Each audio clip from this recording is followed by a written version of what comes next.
Assalamualaikum warahmatullahi wabarakatuh.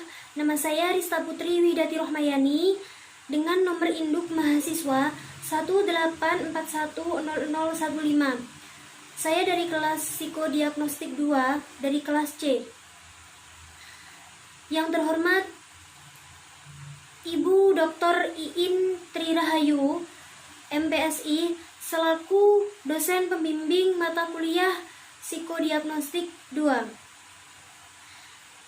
Video kali ini untuk memenuhi ujian akhir semester yang diantaranya saya akan menjelaskan tentang cara mengendalikan kecemasan di tengah pandemi COVID-19 atau penyakit coronavirus.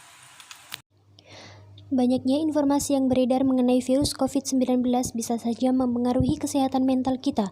Rasa panik, stres, takut kehilangan orang-orang tercinta, dan perubahan aktivitas adalah segelintir dampak dari mewabahnya virus yang mengecam pada pernafasan ini. Meski penting untuk mencari informasi terpercaya, kita juga perlu mengetahui langkah-langkah untuk membentengi diri dari stres dan panik berlebih di tengah wabahnya virus COVID-19. Dampak psikologis akibat virus COVID-19. Mengikuti perkembangan tentang virus COVID-19 memang penting untuk kewaspadaan, namun terus-menerus terpapar informasi, baik yang terpercaya maupun tidak, juga dapat membuat seseorang menjadi lebih stres.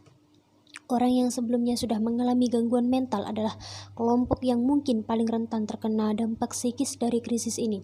Begitu pula dengan anak-anak dan orang-orang yang turun langsung di lapangan untuk menghadapi virus COVID-19 ini, khususnya dokter atau tim kesehatan yang lain. Efek fisik maupun psikologis yang bisa muncul meliputi rasa takut dan khawatir berlebihan terhadap kesehatan diri sendiri maupun orang-orang di sekitarnya, perubahan pola tidur dan pola makan, serta memburuknya masalah kesehatan yang sudah ada. Selanjutnya, apa yang kita lakukan? Bagaimana cara mengendalikan kecemasan di tengah wabah virus corona atau virus COVID-19 ini? Berikut beberapa tips yang dapat membantu menjaga kesehatan mental kita maupun orang-orang terdekat dalam menghadapi pandemi virus COVID-19 pada saat ini. Yang pertama, cari sumber-sumber yang dapat dipercaya. Meski beragam informasi tersebut disebar oleh keluarga atau teman, kita sebaiknya lebih berhati-hati karena tidak menutup kemungkinan bahwa berita itu hoax. Alih-alih merasa tenang, kita justru bisa lebih panik dan cemas. Pastikan kita selalu memantau perkembangan virus COVID-19 dari sumber-sumber yang benar-benar terpercaya. Contohnya dari situs WHO, Kementerian Kesehatan Republik Indonesia, dan Health Map. Tips yang kedua adalah jaga kesehatan dengan baik.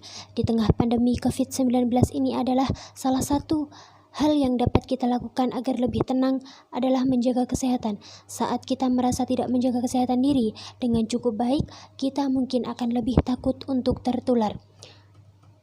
Terangkap pola hidup sehat dengan kiat-kiat yang harus diperhatikan di bawah ini. Mengonsumsi makanan sehat dan seimbang, minuman air putih yang cukup minimal 2 liter untuk orang dewasa. Selanjutnya tetap aktif dengan rutin berolahraga, cukup tidur setidaknya 7-9 jam untuk orang dewasa. Hentikan kebiasaan merokok dan minum alkohol. Yang selanjutnya, cuci tangan lebih sering, setidaknya 20 detik dengan air bersih yang mengalir dengan sabun. Lakukan ini sebelum maupun sesudah makan. Yang selanjutnya, berdoa dan meditasi juga mungkin bisa membantu dalam menenangkan serangan panik yang berkecamuk dalam diri kita. Tips yang ketiga adalah tetap berhubung dengan orang-orang tercinta. Kebijakan isolasi telah diberlakukan di beberapa wilayah demi mencegah penyebaran virus COVID-19. Hal ini bisa saja membuat kita lebih stres dan merasa kesepian. Dengan memelihara koneksi bersama orang-orang yang kita sayangi, rasa panik, takut, dan lelah yang mendera kita niscaya dapat jauh berkurang. Menelpon dan melakukan video call dengan keluarga dan teman-teman tercinta, termasuk cara jitu yang bisa kita lakukan untuk tetap terhubung dan menjaga kesehatan mental kita. Jika kita membagikan informasi seputar virus COVID-19 pada orang lain, pastikan dulu bahwa info tersebut benar-benar valid dan berasal dari sumber-sumber yang terpercaya. Tips yang keempat adalah istirahat sejenak dari berita. Tidak sehat jika kita terus-menerus membaca, mendengar, dan menonton berita. Cobalah luangkan waktu untuk bersantai dan melakukan beberapa aktivitas yang kita sukai. Misalnya, membaca buku, berkebun, mendengarkan musik atau podcast, menggambar, dan yang lainnya. Saat mengobrol dengan keluarga dan teman-teman, usahakan agar kita tidak terlalu fokus untuk membahas wabah ini. Menghindari berita sama sekali memang sebaiknya tidak akan kita lakukan. Cara terbaik adalah dengan membatasinya agar kita tidak terlalu merasa stres. Tips yang kelima adalah alihkan perhatian untuk sementara. Waspada boleh saja, tapi jangan melulu berfokus pada pandemi Corona ini. Sesekali kita juga butuh untuk mengalihkan perhatian dan bersantai untuk beberapa waktu. Sebagai contoh, kita bisa bermain bersama hewan peliharaan, berjalan mengelilingi rumah, merawat tanaman, dan masih banyak lagi. Tips yang keenam adalah berpikir positif. Mungkin ini terdengar sangat klise, tapi menghadapi krisis dengan pikiran negatif tidak akan membuat diri kita lebih tenang.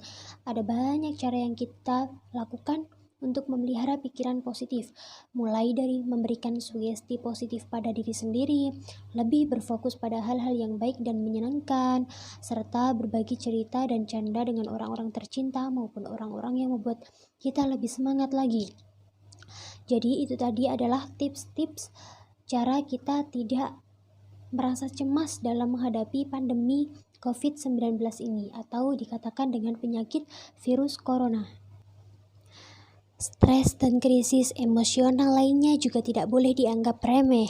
Jika kita ada orang-orang terdekat kita mengalami gangguan kesehatan mental terkait pandemi COVID-19 yang sedang berlangsung pada saat ini, kita disarankan untuk menghubungi pihak yang dapat membantu seperti psikolog atau penolong-penolong yang lain.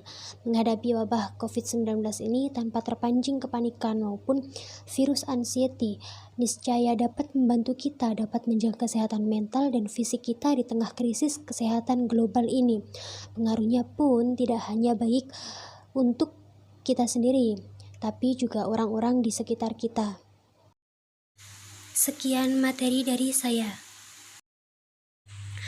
Apabila ada kurang lebihnya, mohon maaf yang sebesar-besarnya. Assalamualaikum warahmatullahi wabarakatuh.